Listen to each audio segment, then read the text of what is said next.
முஸ்லிம் காங்கிரசுடைய தாரகை மந்திரம் முஸ்லிம் மாகாணம். அந்த மாகாணத்தையே தரமாட்டேன், உங்களுக்கு உரிமை தரமாட்டேன், சுயாட்சி தரமாட்டேன், சுய நிர்ணயம் தரமாட்டேன், தாயகம் தரமாட்டேன், பாதுகாப்பு தரமாட்டேன் என்று எங்களுடைய அடிப்படைகளை அப்படியே குழி தோண்டி புதைத்து அந்த புதைகுழிக்கு மேல் நின்று யுத்தம் செய்வேன், வாக்களியுங்கள் என்று மஹிந்த ராஜபக்ஷ வாக்கு கேட்டுக்கின்றார். அவருக்கு நாம் வாக்களிக்க வேண்டுமா? இல்லை.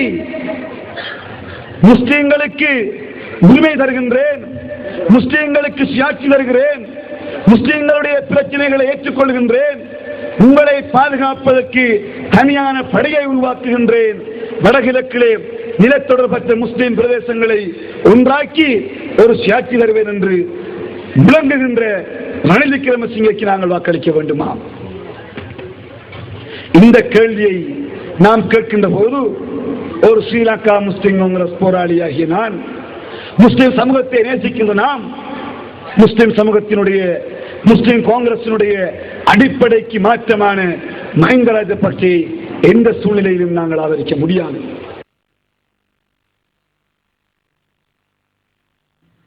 சிங்கள பேரினவாத சக்திகளின் கைபொம்மையாக செயற்படுகிறது பொதுஜன ஐக்கிய முன்னணி அரசு என்கிறார் ஹிஸ்புல்லா. முஸ்லிம்களின் உரிமைகள் எதனையும் இவ்வரசாங்கம் ஒருபோதும் தரப்போவதில்லை என்கிறார் ஹிஸ்புல்லா. கடந்த ஜனாதிபதி தேர்தலிலே இந்த மஹிந்த ராஜபக்ஷ ஜனாதிபதி அவர்களை நாங்கள் ஆதரிக்கவில்லை. ஸ்ரீலங்கா முஸ்லிம் காங்கிரஸ் அவரை எதிர்த்து தேர்தலிலே பிரச்சாரம் செய்தோம். ஜனாதிபதி தேர்தலுக்கு பிறகு அரசாங்கத்தோடு இணைந்து கொள்ளுமாறு அவர் தொடர்ச்சியாக விடுத்த வேண்டுகோளின் அடிப்படையிலே அரசாங்கத்தோடு இணைந்து அரசாங்கத்திலே இருந்து அமைச்சர் பதவிகளை கொண்டு இந்த மக்களுக்கு ஏதாவது செய்ய வேண்டும் என்பதற்காக, கட்சியை பாதுகாக்க வேண்டும் என்பதற்காக, கட்சியை வளர்க்க வேண்டும் என்பதற்காக அரசாங்கத்தோடு இணைந்திருந்தோம். சுமார் ஒரு வருட காலத்துக்குள் அரசாங்கத்திலே இருந்து கொண்டு கட்சியை பாதுகாக்க முடியாத நிலையிலும், அரசாங்கத்திலே இருந்து கொண்டு நமது மக்களுக்காக நமது மக்களுடைய உரிமைகளையும் தேவைகளையும் நிறைவேற்ற முடியாத நிலையிலும், நமது மக்களுக்கு எதிராக திட்டமிடப்பட்டு செய்யப்படுகின்ற சதி முயற்சிகளுக்கு ஜாதிக ஹெல உரிமையை போன்ற சிங்கள பேரினவாத கட்சி திட்டமிட்டு ஜனாதிபதியை வைத்து செய்கின்ற அந்த துரோகத்தனங்களுக்கும் சதித்திட்டங்களுக்கும் நாங்களும் சம்பந்தப்பட்டு உடந்தையாக இருந்துவிடக் கூடாது என்பதற்காகத்தான் அரசாங்கத்தை விட்டு அமைச்சர் பதவிகளை தூக்கி எறிந்து விட்டு எதிர்க்கட்சியிலே அமர்ந்து கொண்டு இந்த தேர்தலிலே நாங்கள் போட்டியிடுகின்றோம். நாங்களும் விரும்பி இருந்தால் அரசாங்கத்திலே இருந்து கொண்டு அமைச்சர் பதவிகளை வைத்துக் கொண்டு அரசியல் அதிகாரங்களை வைத்துக் கொண்டு இந்த தேர்தலிலே போட்டியிட்டு இருக்க முடியும். சகோதரர் அமைச்சர் அமீர் அலி இடத்திலே இருக்கின்ற அனர்த்த நிவாரணம் போன்ற அமைச்சல்ல, அதைவிட பெரிய அமைச்சு பதவிகளை கொண்டு இந்த மண்ணிலே இந்த தேர்தலை நாங்கள் முகம் கொண்டிருக்க முடியும்.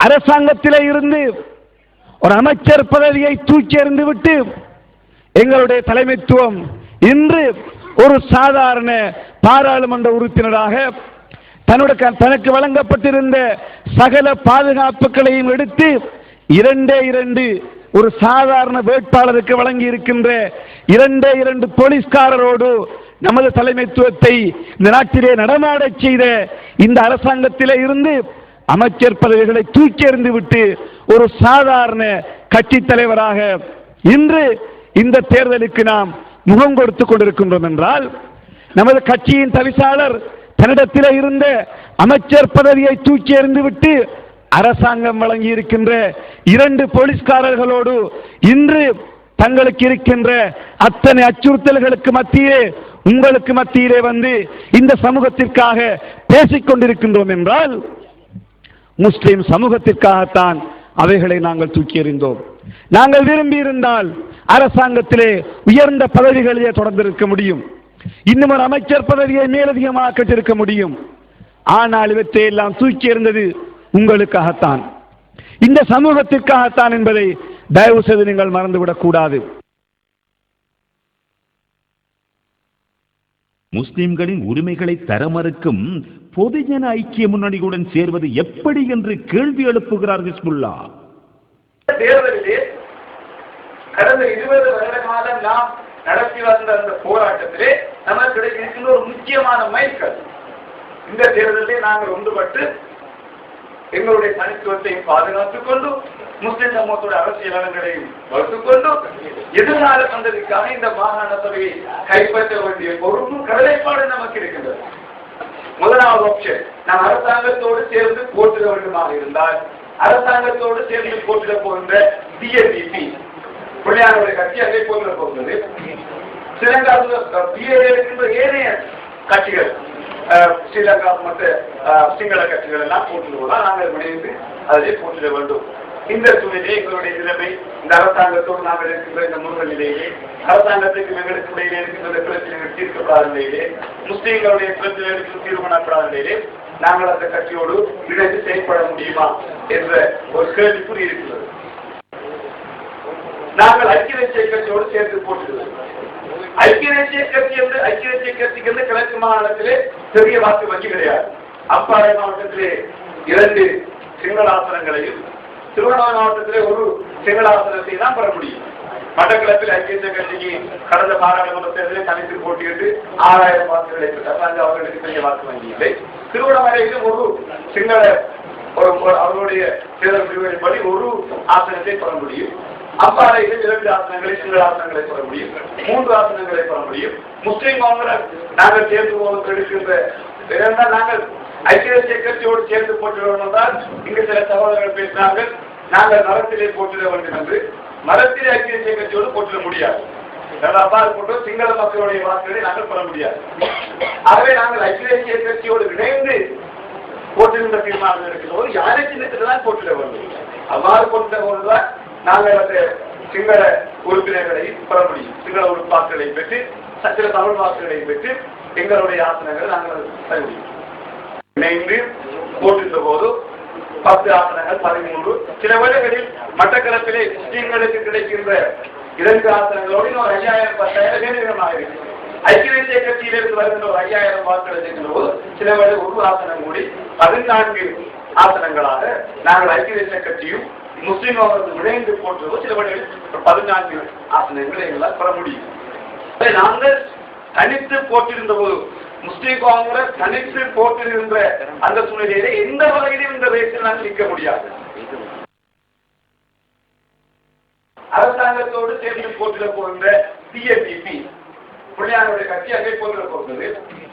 ஸ்ரீலங்கா இருக்கின்ற ஏனைய கட்சிகள் இனவாத சக்தி ஹெல உரிமையுடனும் ஆயுதம் தரித்த பாசிச குழுவுடனும் ஹிஸ்புல்லா கைகோர்த்து நிற்பது சமூகத்தின் விடுதலைக்காகவா அல்லது சந்தர்ப்பவாத அரசியலுக்காகவா? ஐக்கிய தேசிய கட்சியோடு சேர்ந்து போட்டிடுவோம் என்றால் இங்கு சில சகோதரர்கள் பேசினார்கள், நாங்கள் மரத்திலே போட்டிட வேண்டும் என்று. மரத்திலே ஐக்கிய தேசிய கட்சியோடு போட்டிட முடியாது. அவ்வாறு போட்டு சிங்கள மக்களுடைய வாக்குகளை நாங்கள் பெற முடியாது. ஆகவே நாங்கள் ஐக்கிய தேசிய கட்சியோடு இணைந்து ஐக்கிய தேசிய கட்சியுடன் கூட்டணிவதாயின் யானை சின்னத்தில் போட்டியிட்டாலே சகல சமூகங்களின் வாக்குகளையும் பெறலாம் என்று உறுதிபட சொன்ன ஹிஸ்புல்லா இன்று முஸ்லிம் காங்கிரஸ் மர சின்னத்தை அளித்து விட்டது என்று முதலை கண்ணீர் வடிப்பது எதற்காக? முஸ்லிம் காங்கிரஸ் தனித்து போட்டிருந்த அந்த சூழ்நிலையிலே எந்த வகையிலும் இந்த ரேஸில் நாங்கள் நிற்க முடியாது. முஸ்லிம் காங்கிரஸ் தனித்து போட்டிருந்த அந்த சூழ்நிலையிலே எந்த வகையிலும் இந்த ரேஸில் நாங்கள் நிற்க முடியாது. முஸ்லிம் காங்கிரஸ் தனித்து போட்டியிட்டால் வெற்றியே கிட்டாது என்று சொன்ன ஹிஸ்புல்லா முஸ்லிம் காங்கிரஸ் தனித்து கேட்காத படியால் தான் பொதுஜன ஐக்கிய முன்னணியில் சேர்ந்ததாக போய் சொல்வது எதற்காக? ஹிஸ்புல்லா போன்ற சுயநலவாத அரசியல்வாதிகளை ஓரம் கட்டுவோம். ஸ்ரீலங்கா முஸ்லிம் காங்கிரஸை பலப்படுத்துவோம். மக்கள் படை அணிதிரண்டு அலையடித்து அளவில்லாத வெற்றிகளை அள்ளி அடிமை தலையை அறுத்தெறியும் அளவை கண்ட ஆனந்தத்தில் அந்த மரம் சிரிக்கிறது, அழகு மரம் சிரிக்கிறது, அழுகை தன்னை மறக்கிறது, அழகு மரம் சிரிக்கிறது.